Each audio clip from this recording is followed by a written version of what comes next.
Состоялся финал турнира Гран-при по борьбе «Хапсагай» на призы Министерства по делам гражданской обороны и обеспечения безопасности населения республики. Всего в турнире приняли участие более 300 спортсменов со всех уголков республики. Напомню, состязания разделили на две группы. В первой участвовали сотрудники службы спасения, противопожарной службы республики, регионального управления МЧС России, различные силовые структуры и другие ведомства. Во второй – профессиональные спортсмены. В этом году призовой фонд турнира превышает 1 миллион рублей. По итогам соревнований были учреждены специальные призы по номинациям: лучший борец-хапсагаист, лучший бросок среди мужчин и ветеранов за волю к победе и лучший судья.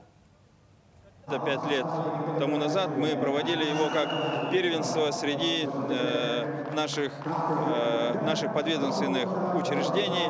Потом в последующие годы мы проводили открытый турнир.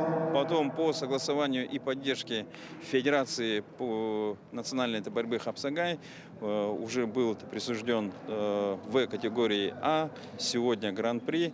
И в связи с этим победители этого турнира, некоторые ребята могут уже и выполнить, набрать баллы для получения звания мастера спорта.